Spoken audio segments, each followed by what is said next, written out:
তোমরা যারা CBCS syllabus অনুযায়ী 6 সেমিস্টারে সাপ্লিমেন্টারি পরীক্ষা দিতে চলেছ এবং তোমাদের এলসিসি 2 বাংলা এই পেপারে সাপ্লিমেন্টারি আছে, পরীক্ষা দেবে, অনেকেই তোমরা বলেছো যে স্যার আমাদের এই পেপারের সাজেশানটা একটু রেডি করে দিন, কারণ এই পেপারের সিলেবাস অনেক বড়, কি পড়বে কি পড়বে না বুঝতে পারছো না অনেকে, কারণ প্রিভিয়াস ইয়ার্সের প্রশ্ন থেকেও সব হুবহু কমন আসে না।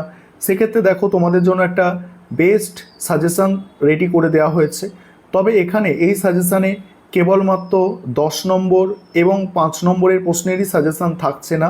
তোমরা 1 নম্বরের প্রশ্নের জন্য কোন প্রশ্নগুলো তৈরি করবে সেটাও তোমাদের বলে দেওয়া হবে এই সাময়িক পত্র আর কথা সাহিত্য পেপার থেকে। 10 নম্বরের জন্য প্রথম দিকের প্রশ্নগুলো টপ মোস্ট ইম্পর্টেন্ট প্রশ্ন দেখে নাও তোমরা। প্রথম প্রশ্ন, বাংলা সাময়িক পত্রের ইতিহাসে বঙ্গদর্শন পত্রিকার গুরুত্ব আলোচনা করো।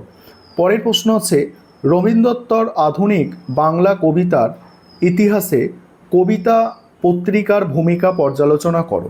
নেক্সট,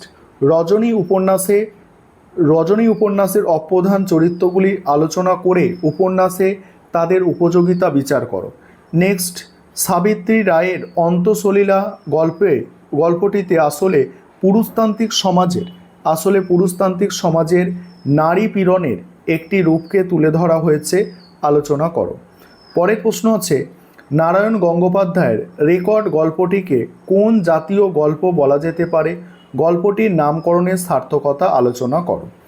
পরের প্রশ্ন হচ্ছে, ধর্মান্ধতার বিষময় ফল ও পরিণতিকে ছাপিয়ে আদাব গল্পটি হয়ে উঠেছে সম্প্রীতি ও মানবতার প্রতীক, আলোচনা করো।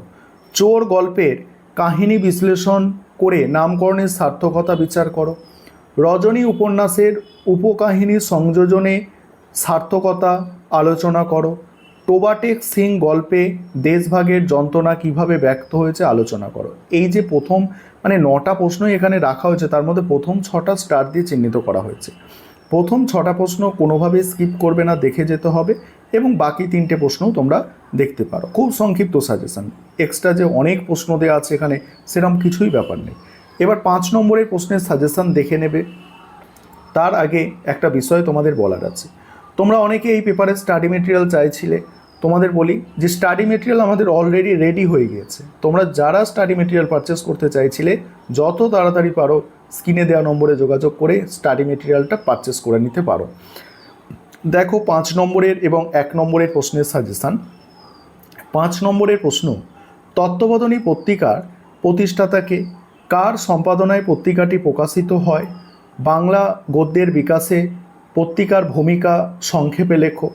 নেক্সট হচ্ছে, রজনী উপন্যাসে হরলাল চক্রবর্তীর পরিচয় দাও। নেক্সট, রজনী উপন্যাসের যে কোনো একটি বিস্ময়কর ঘটনার কথা উল্লেখ করো।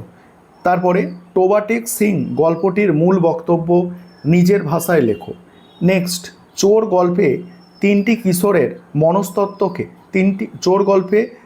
কিশোরের মনস্তত্ত্বকে লেখক তুলে ধরেছেন, আলোচনা করো।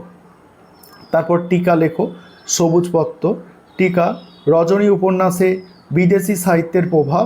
টিকা, ছোট লোক গল্পে রাঘব সরকার।